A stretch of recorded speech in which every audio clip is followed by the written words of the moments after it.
같이 고백하겠습니다. 예수님은 하나님 만나는 길 대신 참 선지자 그리스도이십니다. 예수님은 죄와 저주에서 해방하신 참 제사장 그리스도이십니다. 예수님은 사단의 세력을 멸하신 만왕의 왕 그리스도이십니다. 예수 그리스도는 우리 마음속에 영원히 함께 하십니다. 아멘. 날마다 그리스도가 내 안에서 고백되는 귀한 분들 되시기 바랍니다. 하나님의 완벽한 뜻이 있습니다. 하나님의 뜻은 다른 것이 아닙니다. 구원입니다. 하나님 떠난 사람이 하나님과 함께 하기를 원하시는 것이 하나님의 뜻입니다. 그래서 하나님의 모든 목표는 구원에다 모든 목표를 두고 있죠. 그 구원의 목표를 이루는 방법이 무엇이냐면 바로 그게 그리스도입니다. 세상의 어떠한 방법으로도 구원받을 수 없어요. 세상의 어떠한 방법으로도요, 우리의 죄와 저주, 하나님 떠난 문제 해결할 수 없습니다. 하나님께서 그 모든 구원의 길을 열으셨는데 그것이 바로 그리스도 예수입니다. 이 사실을 믿는 사람들을 통해서 하나님은 바로 세계복음화를 이루어가기를 원하십니다. 그리스도 예수를 믿는 사람, 그 그리스도를 날마다 고백하는 사람, 이 사실을 붙잡고 가는 그 한 분 한 분들을 통해서 하나님 세계복음화를 이루어가시는 거예요. 엘리트를 통해서 하시는 게 아니고 지식인을 통해서 하는 게 아니고 능력 있는 사람을 통해서 하시는 게 아닙니다. 이 사실을 믿는 사람을 통해서 하나님의 세계복음화를 하셔요. 그래서 하나님의 모든 관심은 어디에 있냐면 바로 말씀 운동에 있는 겁니다. 복음 전하는 말씀 운동이 있어요. 전도 운동이 있습니다. 그래서 전도 운동, 말씀 운동하는 교회를 하나님께서 가장 관심 있게 봅니다. 복음 운동, 말씀 운동, 전도 운동하는 성도를 하나님께서 가장 관심 있게 보는 거예요. 그렇다면 구원받은 나는 어떤 삶을 살아야 될까요? 하나님의 관심, 그리고 또 하나님의 목표, 하나님의 방법, 하나님의 계획을 이루기 위하여 정말로 나는 그럼 어떠한 삶을 살아야 되겠습니까? 바로 성경에는 이렇게 나오고 있습니다. 하나님이 나와 함께하고는 비밀을 누리라고 합니다. 내가 무엇을 하라는 게 아니에요. 내가 뭔가를 막 만들어서 열심히 하라는 게 아닙니다. 어떤 프로그램을 만들어서 막 전도하자, 막 일심 전심 지속, 정말로 우리가 하라는 그런 얘기가 아닙니다. 하나님 우리에게 한 가지를 원해요. 하나님이 나와 함께하고 있는 사실, 그 사실을 누리라는 겁니다. 우리 교회는요, 하나님께서 무엇을 원하실까요? 바로 하나님이 우리 교회와 함께 하시는 것을 누리라는 겁니다. 오늘도 이 시간에 우리와 함께하고 계시다는 거예요. 누가요? 하나님께서요. 현장에서는요, 믿음의 사람들, 즉 임마누엘의 축복, 하나님이 우리와 함께하고 있는 비밀을 누리는 사람들, 이 사람들과 원내사라는 겁니다. 내 현장에서요, 내 직장에서, 내 업에서, 내가 있는 곳에서 하나님을 믿는 사람, 정말로 임마누엘의 축복을 누리는 사람들과 함께 원내사라는 겁니다. 그러면 어떻게 되느냐? 바로 하나님의 나라가 그곳에 임하게 되고요, 흑암은 무너지게 되는 겁니다. 사단은요, 어떻게 해서든지 그래서 하나님의 자녀가 원내스 되지 못하도록 만드는 거예요. 전도도 해라, 기도도 해라, 말씀도 봐라, 다 해라. 그러나 하나님이 너와 함께하고 있는 비밀을 누리지 못하게. 이게 이제 사단의 전략이죠. 불신자들은요, 사단과 흑암으로 원내스 되게 하는 겁니다. 그래서 어떻게 해서든지 구원, 복음 들어가지 못하도록 막는 거예요. 이렇게 되어야지 현장에 아무리 개인이 전도를 열심히 하고 그리고 또한 말씀 운동을 해도 원내스가 되지 못하면요, 하나님 나라가 임하지 않는 겁니다. 하나님의 나라가 임하지 않으면요, 세계복음화는 이루어지지 않는 거예요. 세계복음화가 이루어지지 않으면요, 그러면 사단이 가장 좋아하는 거죠. 왜요? 세계복음화가 이루어지는 그날 바로 예수님께서 재림하시고 심판하시고 그 사단은 무적행으로 들어가는 거거든요. 꼭꼭 묶여서요. 결박당해 버리는 겁니다. 그럼 어떻게 해야 될까요? 사단의 권세를 우리가 무너뜨려야 됩니다. 어떻게 이것을 가능하게 할까요? 복음이면 됩니다. 그래서 오늘 제목이 복음이면 됩니다. 복음으로 가능하기 때문에 그렇습니다. 다른 것이 아니라 복음이면 돼요. 복음이면 가능하게 되는 겁니다. 복음이면 사단에 결박돼요. 복음이면 원네스가 될 수 있어요. 복음이면 하나님과 함께하는 비밀을 통해서 하나님의 나라가 임할 수 있는 것입니다. 오늘도 강단을 통해서 복음이면 되어진다라는 이 사실을 또 말씀 속에서 확인하고 누리는 시간 되시기 바랍니다. 오늘 창세기 10장 1절부터 32절까지 같이 읽었죠. 제가 기도를 했어요. 이 32절을 다 읽게 해 주옵소서. 그랬더니 거르경 전도사가 1절부터 32절까지 다 읽더라고요. 왜냐면 이 기회가 아니면 거의 읽을 일이 없어요. 이거는 왜 족보 얘기잖아요. 그냥 뭐 낳고 뭐 함과 야벳과 셈이 여러 가지 아들을 낳았고 그래 또한 가족 그래 또 가문 민족을 만들었더라. 읽다 보면요 좀 약간 어색한 언어들도 많이 나옵니다. 이 기회가 아니면 읽을 수가 없잖아요.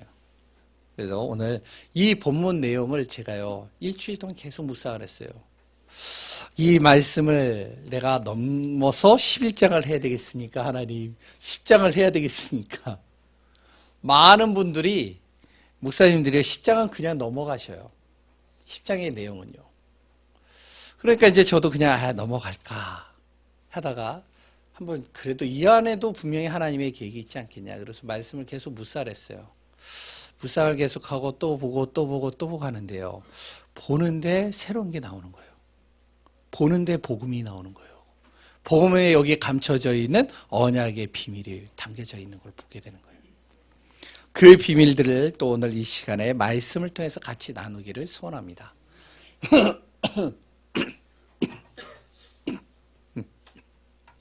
죄송합니다. 모든 인류는요, 하나님께서 창조하신 한 가족입니다. 믿으시나요? 예. 하나님의 자녀이니까 믿어지죠. 많은 사람들은 이 말이 믿어지지가 않습니다. 왜요? 언어도 다르죠. 환경도 다르죠. 모습도 다르죠. 그래 또한 성도 달라요. 저는 정씨입니다. 성이 다 다르잖아요. 그러니까 한 가족? 이게 이해가 안 되는 거예요. 우리 교회 성도님들이 한 가족이에요. 아멘이 없잖아요. 한 가족입니다. 성경을 보면 이게 맞는 말이에요. 그럼 어떻게 맞는 말이냐? 첫 번째는요. 성경은 한 사람으로 시작해서 한 사람으로 회복되어졌다고 설명하고 있습니다. 최초의 인간 아담으로 시작해서요. 한 부모를 통해서 모든 사람들이 태어난 겁니다. 그래서 한 가족이에요. 우리는 한 가족입니다. 이것을 사단이 사람을 속인 거예요. 어떻게 해요? 근본 문제에 빠지게 만든 거예요. 그래서 하나님과 사람 사이에 창세기 3장, 6장, 11장을 심겨서 그 함정에 빠뜨렸어요. 하나님과 함께하고 있는 한 가족이라는 이 사실을 분리시켜버린 겁니다. 사람과 사람 사이에 이 사단이요 12가지 문제를 가져다 주면서 어떻게 보면 한 가족이라는 이 사실을 분리시켜버린 거예요. 그러면서 하나님을 대적하게 만든 거죠. 이것을 해결하기 위해서 하나님은 아담의 후손으로 할 수 없기 때문에 바로 성령으로 이 땅에 오신 겁니다. 육신은 아담의 후손을 통해서 몸을 빌렸지만 성령으로 태어나신 거예요. 그분이 바로 그리스도 예수이십니다. 예수 그리스도를 통해서 하나님과 분리되어진 것이 회복되는 겁니다. 하나가 될 수 있는 거예요. 그래서 세상의 모든 사람들은 그리스도가 필요한 겁니다. 그리스도가 아니면 분리가 돼요. 그리스도가 아니면 내 기준, 내 중심으로 들어갑니다. 그리스도가 되면 하나가 되는 거예요. 함께하는 거예요. 원네스가 되는 거예요.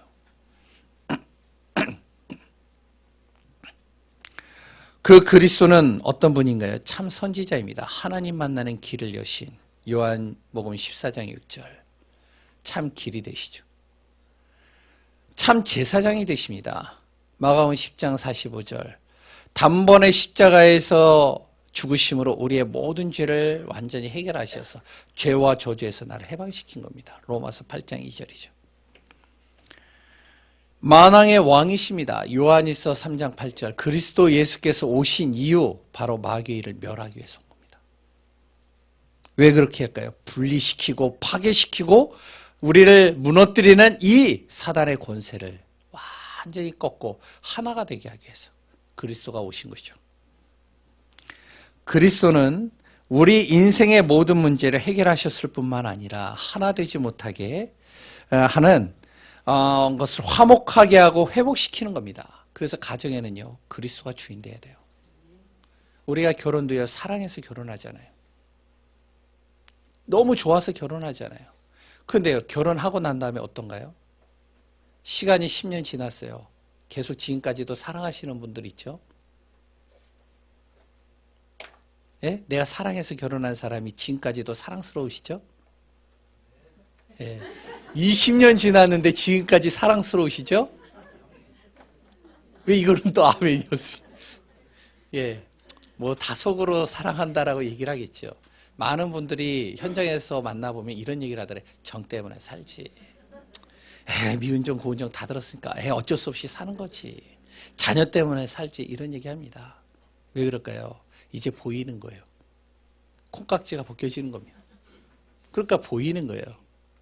그러니까 힘든 거예요. 왜요? 사단이요. 자꾸 그래서 분리시키는 겁니다. 이것을 그리스도께서 회복시키시고 화목케 하는 겁니다. 그리스도가 주인된 가정은요 10년이 지나고 20년이 지나고 30년이 지나도 그 배우자가 가족이 사랑스러워요. 그리스도가 주인 되시기 바랍니다. 오늘 본문에 보면은 족보 얘기가 나옵니다. 본문에 기록된 족보뿐 아니라 성경에는 족보의 이야기들이 계속 나오는 경우가 많이 있습니다. 이 족보는요 바로 다른 얘기가 아닙니다. 그리스도께서 이 땅에 오신 것을 증명하는 겁니다. 그래서 이 족보의 내용은 그리스도를 오신 것을 알리기 위해서 족보를 기록한 거예요. 성경에 보면 족보가 자주 등장하죠. 그런데 이 족보가 그리스도 예수님께서 이 땅에 오신 이후 그때부터는 족보 이야기가 없어요. 그 전까지는요 계속 족보 이야기가 나왔거든요. 마태복음의 1장에도 족보 이야기가 나오거든요. 근데 예수님께서 태어나신 그 이후부터는 족보 이야기가 사라져버립니다. 왜요? 그리스도께서 오신 것을 나타내기 위해서 족보를 사용하신 거예요. 성경의 족보는 그래서 복잡한 것 같지만 이 족보는 역사를 기록하고 그래 또한 어떠한 사실을 기록했다는 그런 내용이 아닙니다. 바로 그리스도께서 오심을 설명하고 있는 중요한 자료입니다. 그래서 예수님을 통해 다시 하나님과 함께하고 이 사실을 믿는 사람들을 믿음의 형제 자매가 될 수 있기 때문에 바로 이 족보는요 그거를 나타내고 있는 거예요. 우리는 그리스도 예수를 믿는 순간 믿음의 공동체가 되는 거예요. 믿음의 가족이 되는 겁니다. 그래서 우리는 믿음의 한 가족인 거예요. 피를 나눈 가족도 있지만 그러나 우리가 그리스도 예수를 믿는 순간 우리는 정말 믿음의 가족 공동체가 된 겁니다.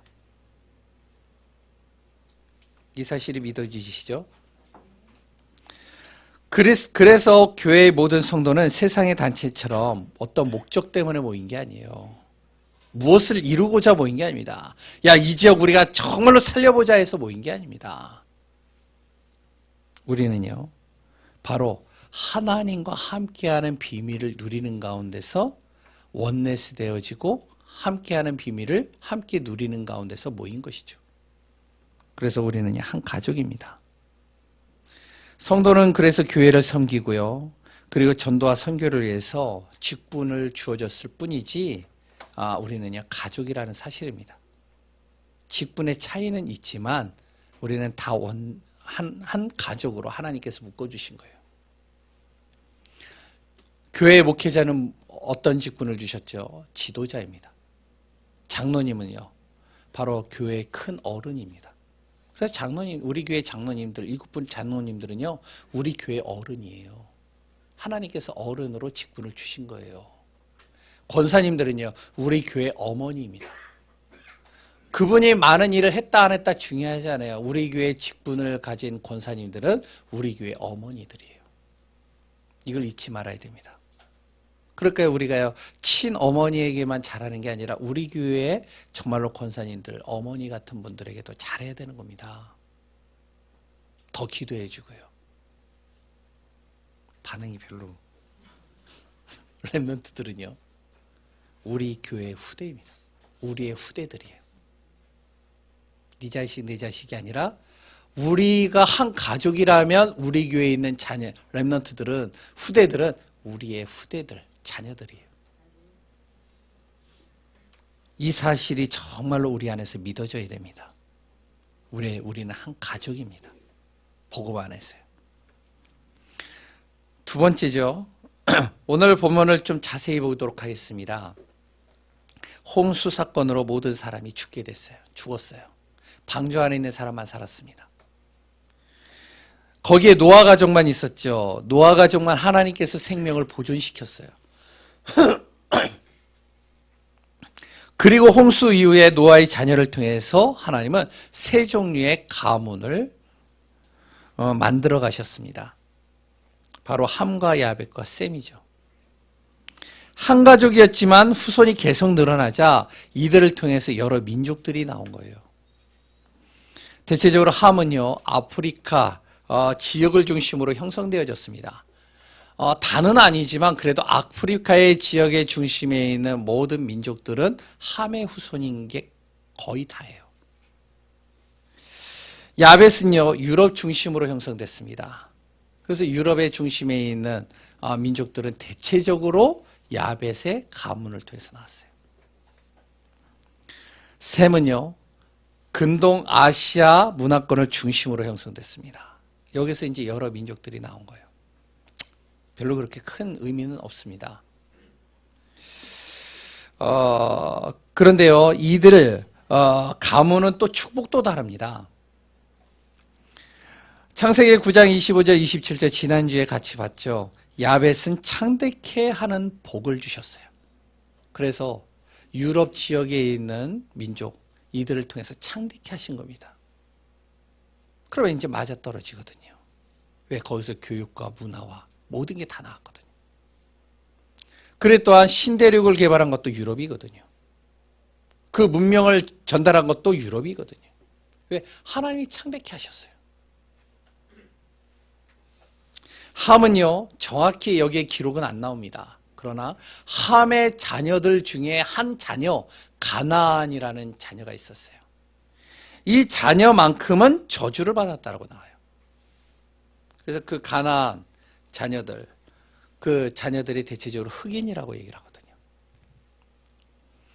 그래서 그 자녀들은 저주를 받았다라고 설명을 하고 있죠. 셈은요, 여호와를 찬양하는 복을 얻었다라고 얘기를 하고 있습니다.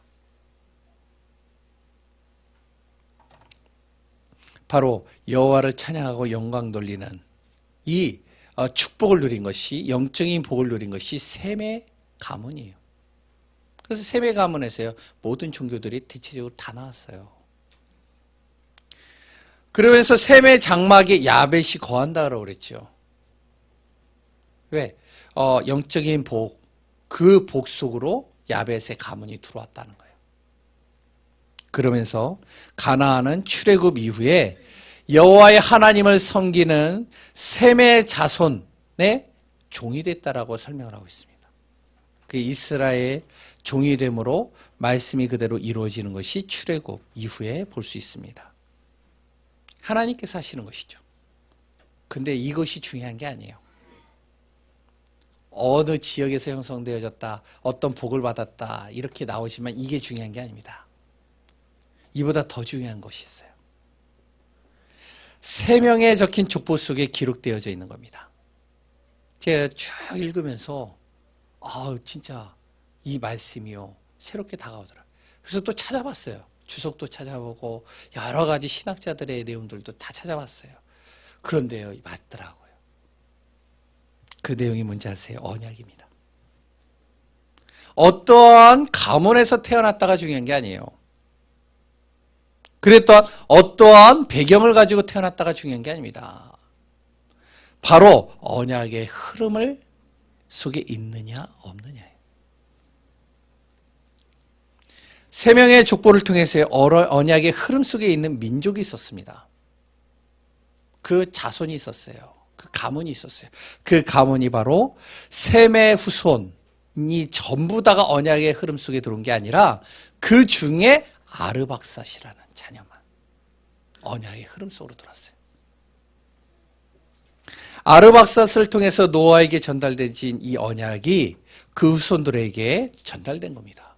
이 아르박삿에서 누가 태어났냐면 아브라함이 태어난 거예요. 그래서 하나님께서 무분별하게 아무나 아브라함을 택한 것이 아니라 바로 하나님의 언약의 흐름 속에 있는 그 가문 속에서 하나님이 택하신 겁니다. 그게 창세기 11장에 더 자세하게 나와요. 바로 언약의 흐름이죠.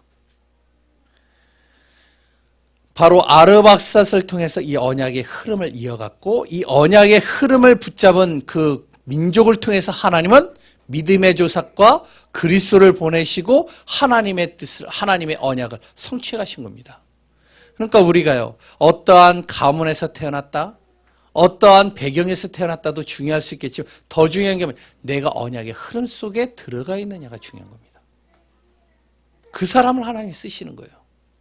언약의 흐름 밖에 있는 민족도 있었어요. 함은 그렇다 치고 셈의 후손, 영적인 복을 주셨다라고 했던 이 셈의 후손들 중에 바로 언약의 흐름 밖에 있던 민족이 있었습니다. 자녀들이 있었죠. 이들은 결국요 사단에게 이용되어지는 민족이 되어버렸어요. 그 대표적인 예가 바로 셈족인 아수르입니다. 여기에서 아수르 민족이 나온 거예요. 우리 잘 알잖아요. 아수르가 어떤 민족이었는지. 완전히 북이스라엘을 철저하게 짓밟아버리고 그들을 완전히 어떻게 하면 혼혈민족으로 만들어버린 민족이 아수르입니다. 그리고 또 누가 나왔지? 아람 나라가 나왔어요. 여기에서 이제 그리스와 여러 가지 또 민족이 나오죠. 또 누구죠? 페르시아입니다. 페르시아가 바로 이 셈의 후손이에요. 언약의 흐름 밖에 있으니까 어떡하냐? 사단에게 이용당하는 거예요. 그래서 우리는요, 더 중요한 것이 있습니다. 누구의 자손인가가 중요한 것보다 언약의 흐름 속에 있느냐 없느냐가 중요한 거예요. 심지어는요, 언약의 흐름을 대적한 민족도 있습니다. 그 민족이 대표적인 예가 함의 아들 구스를 통해서 태어난 니므롯이에요. 니므롯. 오늘 여기에 보니까 니므롯을 이렇게 표현하고 있죠. 여호와 앞에서 용감한 사냥꾼이 되었으므로.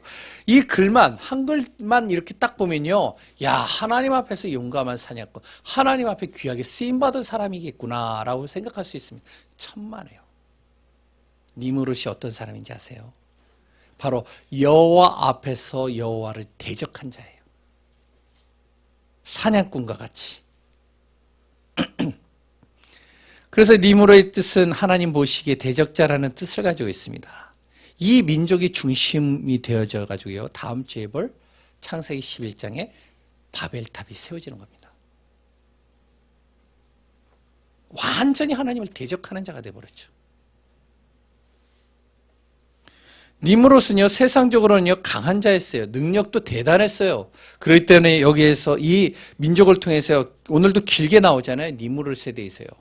길게 나오는 이유가 뭐냐? 그만큼 강한 자고 세상으로는 굉장히 능력 있는 자였어요. 성읍을 만들고요. 곳곳에 성벽을 쌓고요. 그럴 때 영토를 확장시키고요. 그래서 아수르까지도 이들이 확장시켰어요. 자신의 정말로 그 지도하에 이렇게 움직일 수 있도록 만든 겁니다. 여기에 거인과 장수들이 많이 나왔어요. 여기에 블레셋이 나와요. 또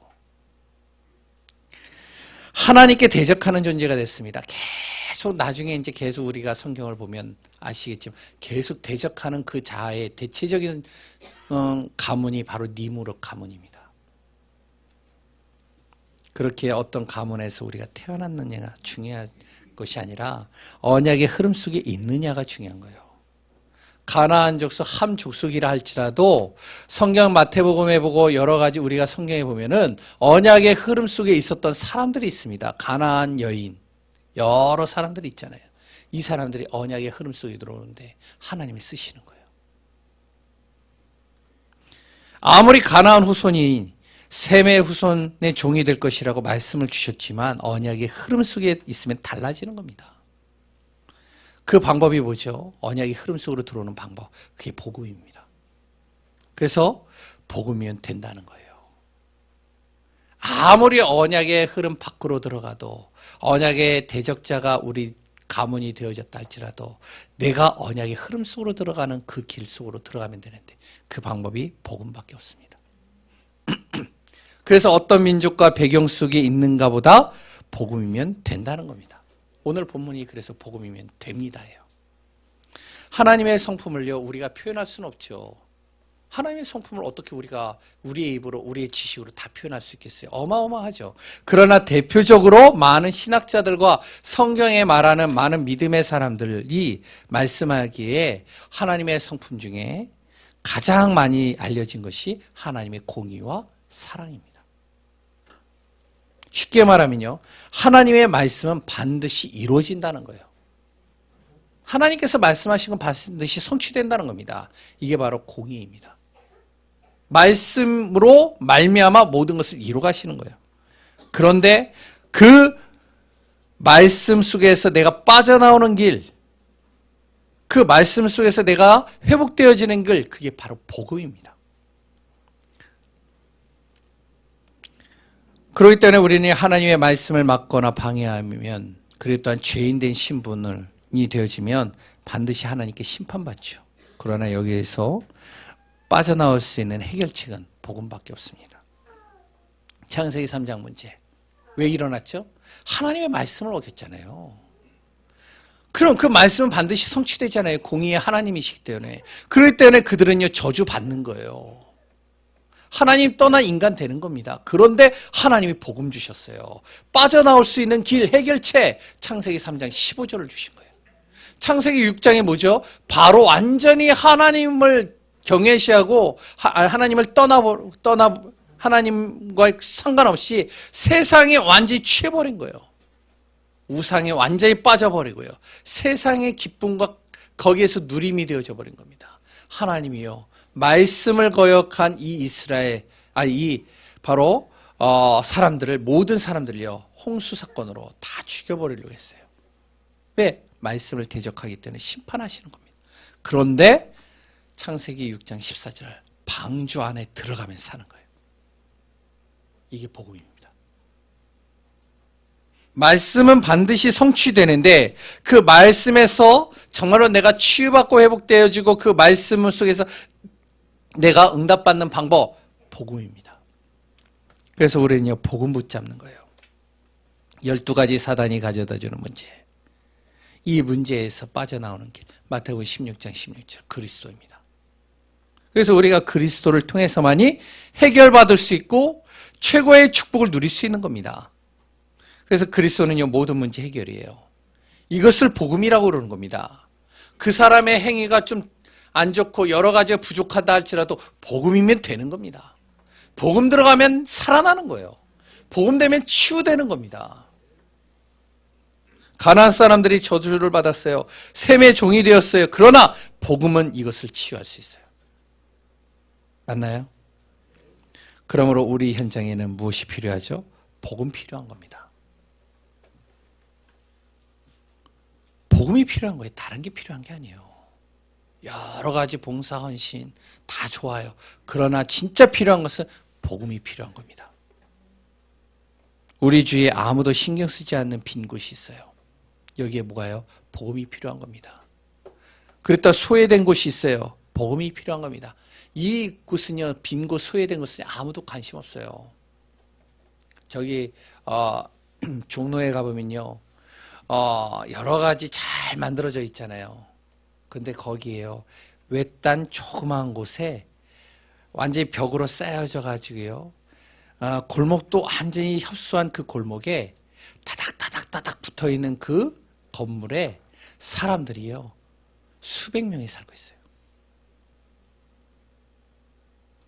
그것도요, 발을 뻗을 수 없을 정도로 굉장히 열악한 환경 속에서요.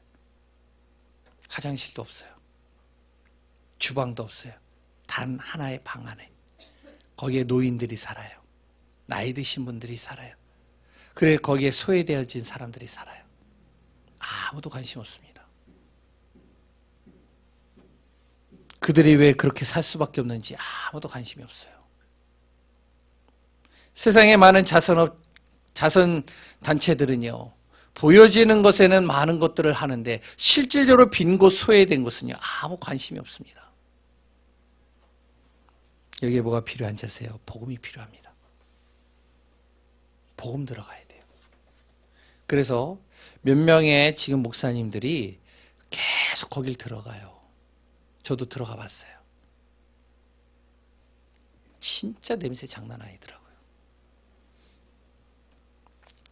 빈 곳, 소외된 곳만 그럴까요? 237개 나라에서 온 다민족들입니다. 이들도요, 복음이 필요합니다.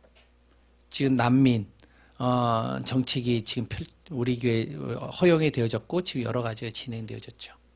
근데도요, 그들은요, 불법 체류자들이에요. 아무도 돕지를 않고 도울 수도 없습니다. 그것뿐입니까? 미자립되어져 있는 곳, 버려진 곳, 청소년들.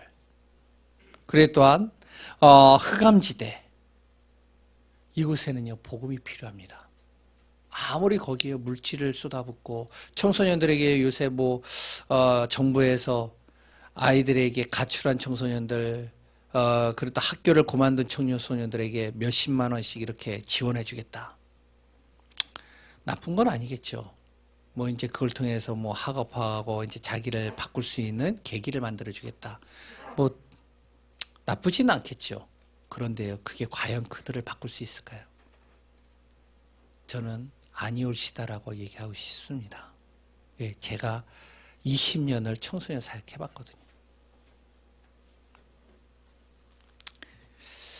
아무도 신경 쓰지 않는 이 현장, 아무도 가지 않는 이 현장, 버려져 있는 현장, 흑암지대에 있는 현장, 복음이면 됩니다. 복음이 필요합니다. 이 현장에 복음 전할 이유와 답을 가진 사람이 그래서 하나님은 필요한 겁니다. 하나님은 모든 것을 다 준비해 놓고 계셔요. 중요한 거는요, 복음에 정말로 전할 이유와 답을 가진 사람을 하나님은 찾고 있을 뿐입니다. 그 사람을 하나님이 찾는 순간 그 사람에게 하나님이 시편 103편 20절 22절의 말씀대로 바로 하나님의 말씀을 이루는 천사와 하나님의 뜻을 이뤄가는 군을 동원시키시는 겁니다. 천군 천사를 동원시키시는 거예요. 천사 하나도 18만 5천 명을 다 죽이는데 천사 한 사람을 통해서도 하나님은 큰 일들을 이루시는데 천군 천사를 동원시키는 거예요. 그리고요, 복음으로 세워진 교회가 필요합니다. 지금 시대에 많은 교회들이 세워지면 더 좋겠죠. 곳곳에 교회들이 많이 세워지면 좋겠죠. 비행기를 타고 밤에 이렇게 오면은 빨간 십자가들이 많잖아요.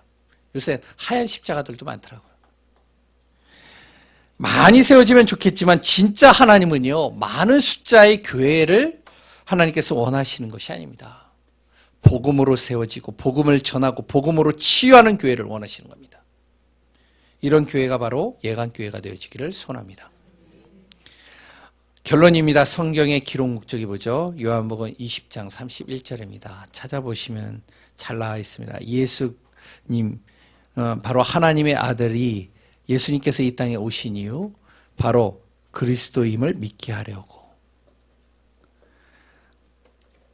그 이름을 힘입어서, 그리스도의 이름을 힘입어서 생명을 얻게 하려고 바로 오셨다는 것을 기록하고 있는 것이 성경의 기록 목적이라고 설명하고 있습니다. 복음의 내용은 뭐죠? 뭐 여러 구절을 여러 곳을 찾아보면 다 복음이 나오지만 가장 자세히 나온 것이 로마서 1장입니다. 로마서 1장 2절에서 4절에 복음은 그리스도라고 설명하고 있습니다. 그리고요 16절에서 17절에 그 복음을 믿음으로 믿을 때 구원받는다라고 설명하고 있습니다. 복음이면 됩니다. 어떤 문제도 어떤 상황도 어떤 사람도 어떠한 현장도 복음이면 됩니다. 우리가 복음의 언약 붙잡고 승리하는 귀한 분들 되시기 바랍니다. 살아계신 하나님의 은혜에 감사합니다. 하나님 복음이면 됩니다. 이 땅에는 복음이 필요합니다. 복음 전할 사람이 필요합니다. 복음 전할 교회가 필요합니다. 이런 교회로 우리 교회를 택하시고 또한 우리에게 복음을 주심에 감사드립니다. 참된 복음의 증인으로서는 귀한 분들 되게 하여 주옵소서.